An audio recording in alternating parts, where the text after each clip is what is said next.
to my channel. If you are new here, I'm the Simplified Saver. I make weekly videos on saving money, cooking, and the life of a mom of soon to be 3. In today's video, I am going to be sharing with you my first trimester update. So this is going to be how the first trimester went for me, my symptoms, how I felt, and I'm going to show you what I look like at the end of the video, so how big I really am. If you are new tuning in here, this is my third baby. I have a 3.5-year-old boy and a 1.5-year-old girl, and this baby will be due in May 2020. So let's get into the video. All right, so I have my notes on my phone here, so I'm gonna be referencing to them. But if we start back to week 5, things got interesting. So if you watched my previous video, you would know that I found out very early that I was pregnant. I found out at 3 weeks. So this has seemed like forever that I have been pregnant, because I found out a week, maybe 2 weeks before most people are figuring out they're pregnant. But at 5 weeks, I started out with a little bit of nausea. I was waiting for this to kick in because with my daughter, I had it full force until week 17 or 18, and it lasted a very long time. However, I did not have a lot of nausea this time around. I think looking back to my previous pregnancy, I think my vitamins were a lot of what was making me feel nauseous, and this time I made sure to use prenatals that were gummies and not a pill I was swallowing, because I think it made my stomach upset, and that's why I was so sick with my daughter. I was very bloated and very extreme exhaustion. I remember there was a day where I fell asleep driving, like nodded off for like a second and caught myself. That's how tired I was. And I know I have 2 that I'm taking care of this time, so that's probably why I've seemed so much more tired. But I think that being tired has been one of my biggest symptoms that, I mean, obviously doesn't go away. All right, week 6, I had nausea. My stomach felt empty, like I could not keep it full. I could not keep it satisfied. All I wanted to do was eat. Every 2 hours, it seemed like I needed a snack to help me from feeling sick. If my stomach was empty, then I would feel sick. I wanted pasta, French fries, and comfort food. So this reminded me of my son. Whenever I had my son, all I wanted was like tater tots, bread, Cracker Barrel, foods like those with him. I had a lot of acid reflux and a huge aversion to meat. Any type of meat, get it away, did not want it. I had an upset stomach and I wanted cereal. So this was the week that everything started irritating my stomach. I was laying on the floor in pain after I almost ate everything, and it really started worrying me. So I think cereal and having milk would really calm my stomach down. I was having a lot of like acid reflux and just pain to almost everything that I ate, and it got worse. Week 7, I wanted salad. And every time I have been pregnant, I do not want leafy greens at all. Like, I do not want salad, do not want chicken, get it away. Well, I started craving salad, which was very, very odd. So I started eating salad, but I still had stomach problems. Extreme stomach problems where I had to call my doctor because every time I ate anything, I had to run to the bathroom. And it was concerning because this was lasting for days. For days, I could not eat anything without having an upset stomach and having to go to the bathroom. So, unfortunately, week 7, I had to go to the doctor and give samples, so you can make an inference about what type of samples, but it was not fun, and they came back negative. I did not have an infection or anything like that. I just had stomach problems.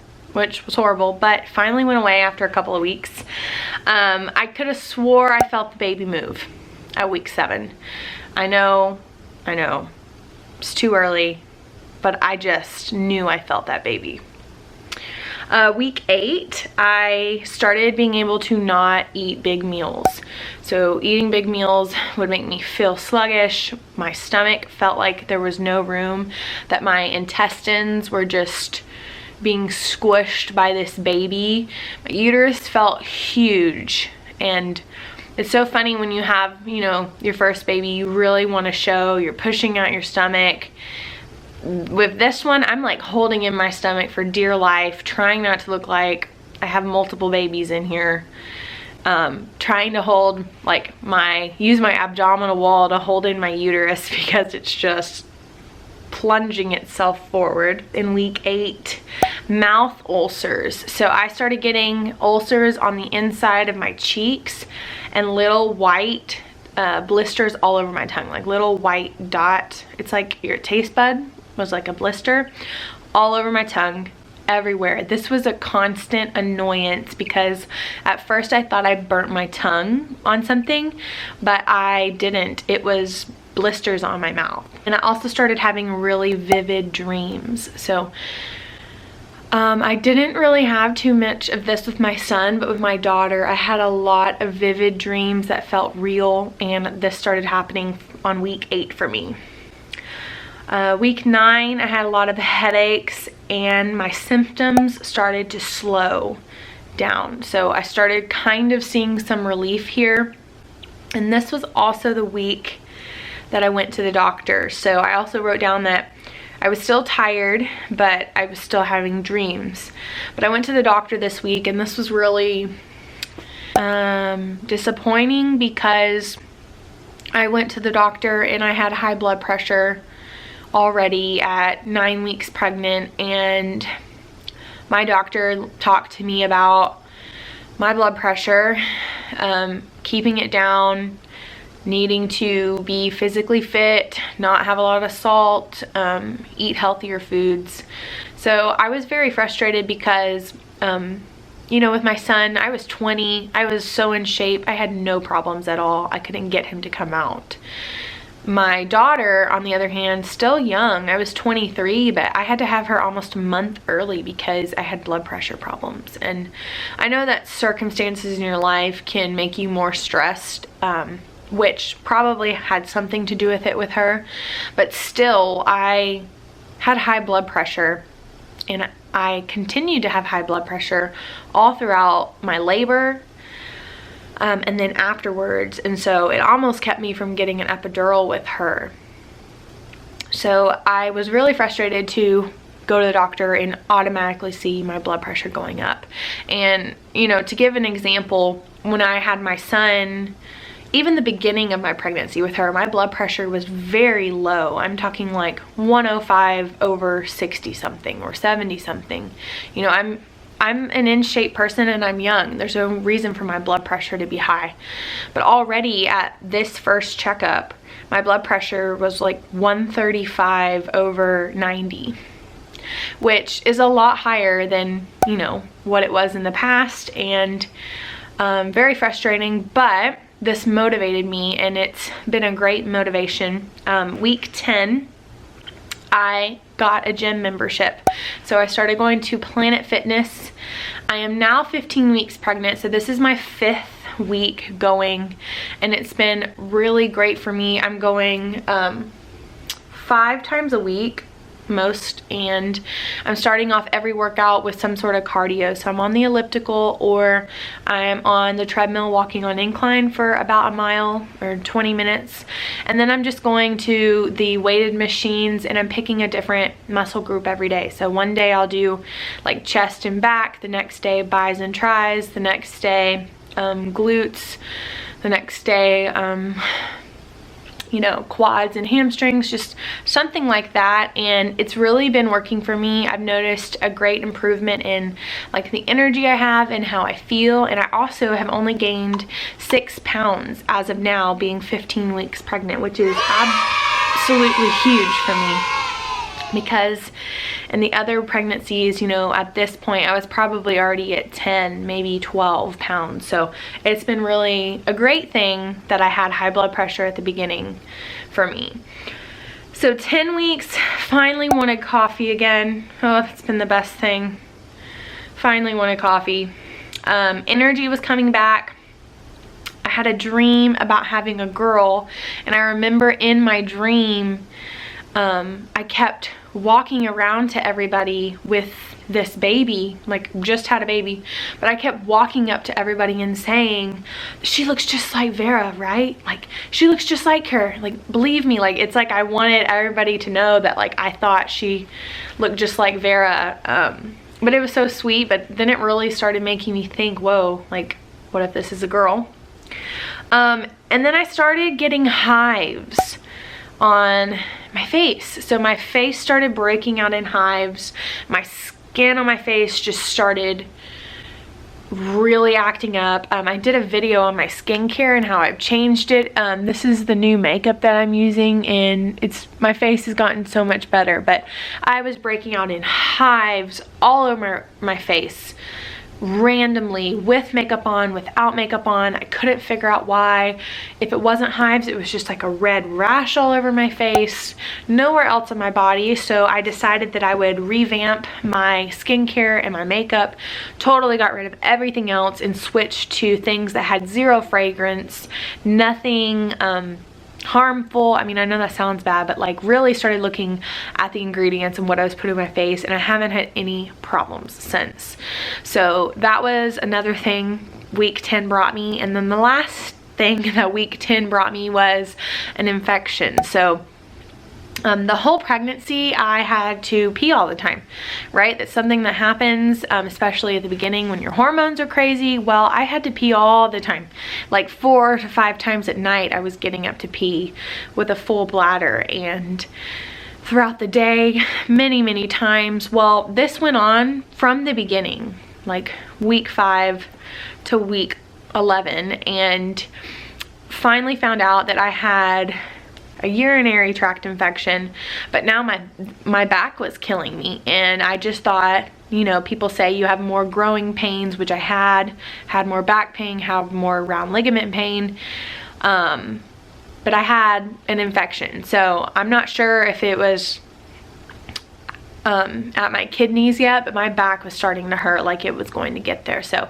had to get some antibiotics, finally started feeling better, and finally started feeling like myself on week 11. So week 11, back to normal, and this is when I started the gym. And then week 12, I was extremely emotional again, crying a lot, and this is the week that I started waddling, it seemed like, when I walked.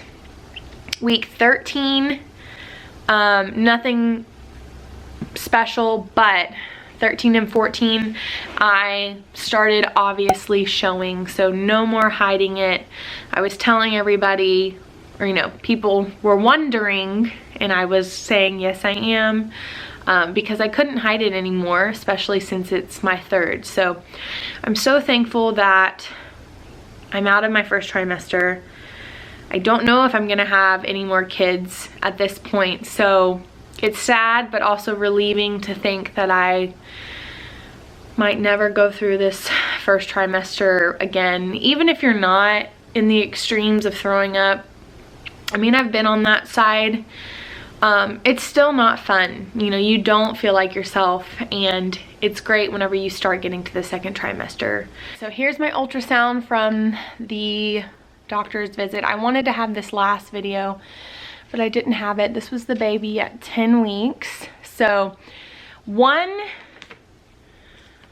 obvious thing about this, I can't tell. I think this means the placenta's here. I don't know. One of my friends commented, she's a nurse, a lactation consultant, and then I did this with my other pregnancies, but there's, I think it's called the Ramsey theory, something like that, where wherever the placenta is located, this means if it's a boy or girl. And it's been accurate with my other 2. And also the Chinese calendar, was accurate with my other two, and this one's predicting girl. So if you know how to read ultrasounds, comment down below what you think it is. Another reason is with my son, I had the line on my belly, the linea negra. I had that on my belly, did not have it with my daughter, and I do not have it again. So I don't know, but this is what my belly looks like right now. So definitely not as bloated anymore, which very happy about. Down below what you think it is, and give this a thumbs up if you want to see more. Make sure to tune into next week's video. I'm going to be showing you how I'm decorating for Christmas. So y'all have a good weekend. I will see you again next time. Bye everyone.